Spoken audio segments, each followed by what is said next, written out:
Salve, salve! Eu sou o David Gaiato e esse é o Singularidade, um podcast para refletir sobre ideias profundas em uma linguagem simples e direta.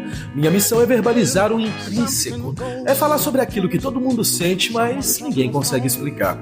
E no episódio de hoje, nós vamos falar sobre identidade. Se eu te perguntasse agora, quem é você? Qual seria a sua resposta?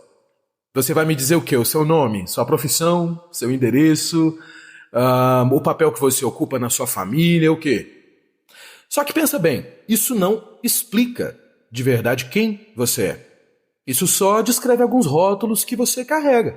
Eu não vou nem dizer rótulos, vou dizer funções específicas, maneiras que você tem de interagir com a realidade. Mas não estou dizendo que essas coisas não são você também. Você é, de certa forma, o conjunto, a combinação de tudo isso. Mas é bom entender, você não é o seu nome, você tem um nome. E você não é a sua profissão, você desempenha uma função profissional.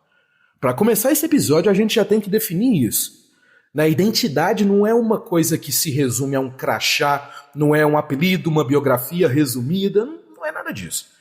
A identidade verdadeira é composta por várias camadas. Juntas, elas revelam o que você é, quem você é, como você é aquilo que você é.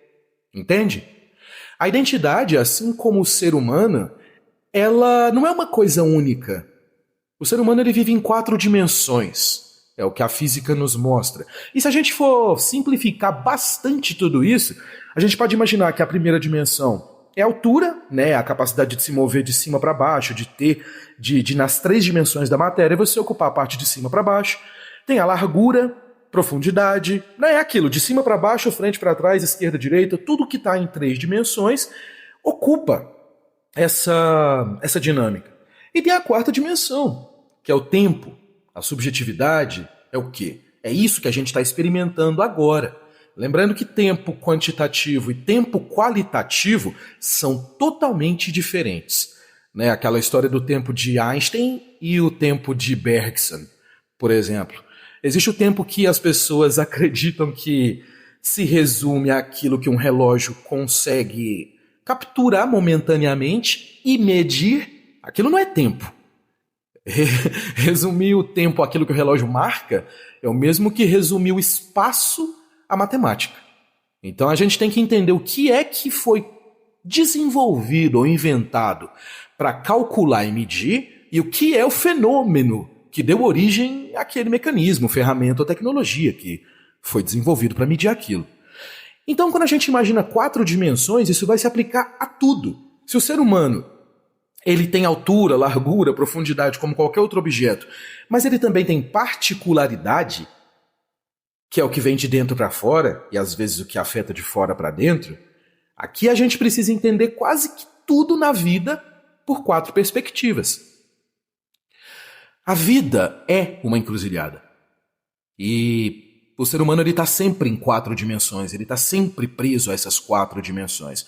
É importante saber administrar tudo isso simultaneamente. A gente não existe nem em altura, largura, profundidade e particularidade. A gente não cresce em direções que são de frente para trás, de cima para baixo, da esquerda para a direita e de dentro para fora. Com a nossa identidade é igual. Como eu disse, a identidade não se resume a um crachá, uma biografia. A identidade é o seu reflexo em 4 dimensões. Na dimensão física, social, mental, espiritual.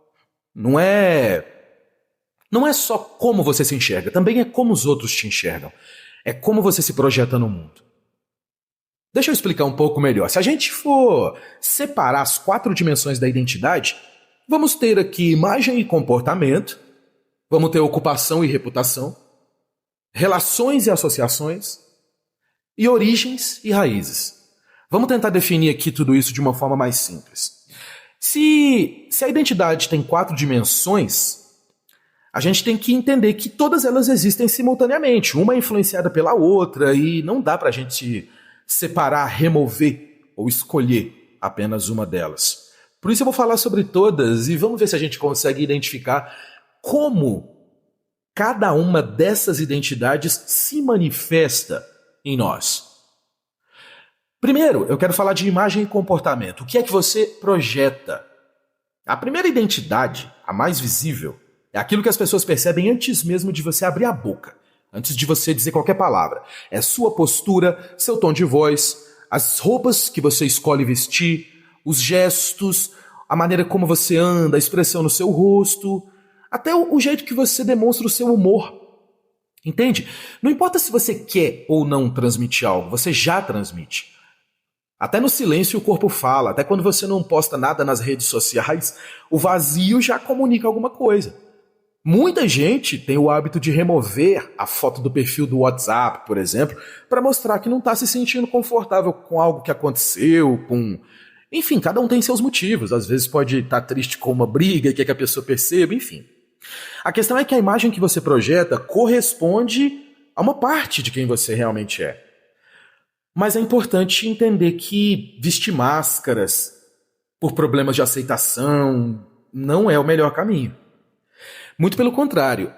A primeira parte, a primeira dimensão da identidade, ela fala do que você projeta. Então, de longe, é a única que você tem certa forma de controle, vamos dizer assim.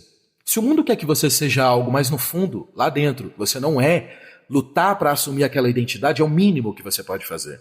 Aqui, eu não vou me aprofundar, mas a gente está falando de expressão de gênero, por exemplo.